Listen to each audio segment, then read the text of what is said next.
by Kim. Today we're going to go over how to start your private practice. So I'm just going to give you some kind of background on what I was doing and what I did to build my private practice and kind of where I'm at right now. When I came out of school, I did know that I wanted to do my own thing at some point, but I didn't want to just jump out there because I didn't have a client base to start with. I was also working full-time as a personal trainer. So I was on salary, and jumping from that to independent contracting was kind of a big jump for me, especially because I still need to pay bills. So I didn't want to just jump out there and free fall. So I just kind of slowly took steps into the private practice field. So what I did was I first had my private practice, and then I'm also independent contracted at a spa. And I started there right after school. Now there, I did that so I could kind of feel out what type clientele I did want to do, just to learn the field. I had not been in the field beforehand, so I wanted to get a full view of what it was going to be like as a massage therapist. Difference between independent contractor and employee, I actually get into that in another video. As an independent contractor, you own your own business, so they're basically hiring you or your company to do something specific, and usually you're not an hourly on an hourly basis. It's actually, you're getting paid by service.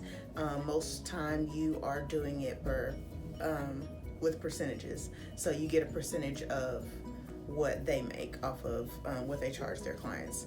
So that's kind of a basic idea of the difference between employees and independent contractors. So I was hired on to, I say full-time, but that just means I had open availability for them to book me as much as possible. So I was there, I want to say 5 or 6 days a week.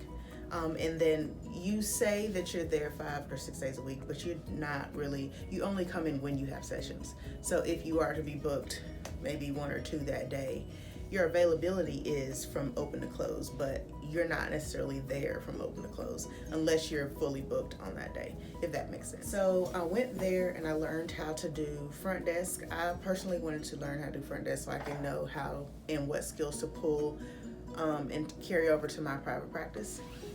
Also to learn about how to promote, how to market, how to interact with the clients, kind of get feedback from the clients of what they like and what they don't like, and also again pull that to my private practice.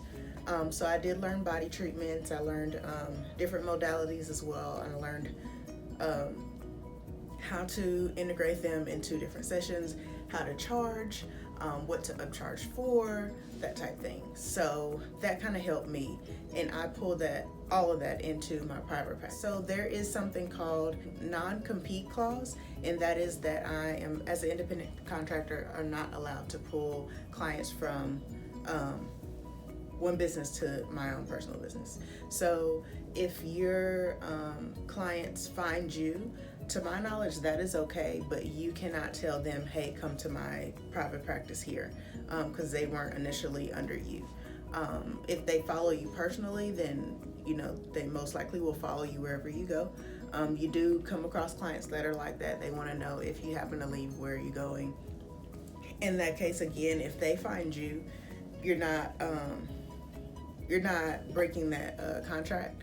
If you solicit to them specifically, or even go into, some people do this, go into the system of the other business and look up people and take their information, that is breaching of a contract.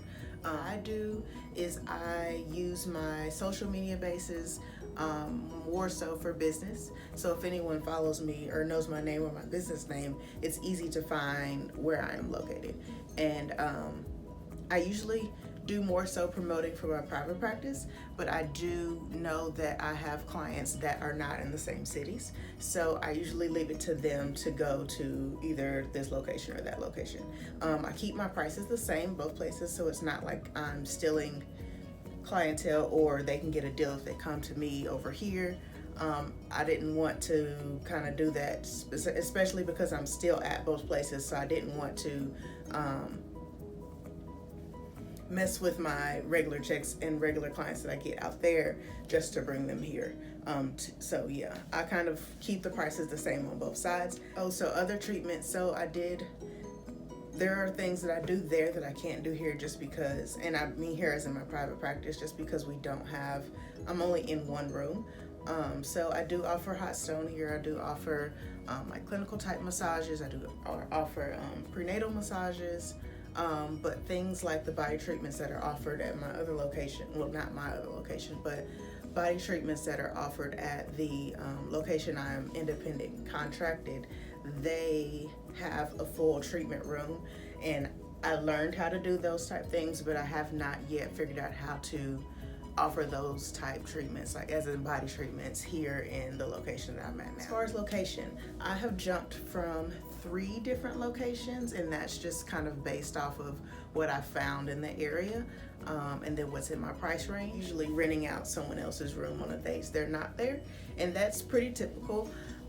It just depends on how far and what area it's in that can best fit for my needs and my clientele base. Also, I did do traveling or at home sessions. I no longer do that now just because I only have one table. So my table remains set up at my private practice location. So I don't have a way to do calls that are at home or event based. So yeah, that's something that has changed as I move into private practice. Yeah, I mean, the more you can promote, more people can connect your name to what you do, is the best way to build your client base and clientele. Posting and talking about it, getting it out there pretty regularly has been the best thing for me. I actually work both places, and I like working both places. Eventually I would like to move to solely my private practice, but at this time, going back and forth is kind of just what I'm doing right now, and it works. At that point, when I do make the full change of stepping over to fully private practice, I think this in-between time now gives me a chance to fill out my clientele, figure out what clientele I do want, what illnesses and what specific modalities I do prefer to work with, even down to the times of, do I like offering 90-minute massages, or do I like offering short 30-minute massages? Do I offer chair massages? Do I not prefer to do chair massages? Things like that. Aromatherapy, the type of oils you use, how to market and make your specific items that you sell, if you choose to sell them, what those brands mean to you personally. Those type things I can kind of try to figure out now for my private practice, so when it becomes a full-time thing, I want to be out of the trial and error phase, and I know what's going on and what I want to do and where I want to go. So hopefully this video helps you with trying to decide what you want to do with your career, how to build your private practice. If you want to just jump out there and jump into it, get you a location, get you learn clientele and slowly build, or if you want to take it like me and do step by step and then kind of fill out both sides. It's completely up to you. Either way, it's going to take time. I can't stress to you how much that is going to mean to you. It's going to take time to build. Yeah, that is no way to rush into it. Yeah, you just have to build your name, build your space, build your clientele, let people know what you're about, how you're different from everywhere else. And if you stay true to that, that will spread faster than any marketing that you could ever do. So yeah, hopefully that helps. Thanks for tuning in.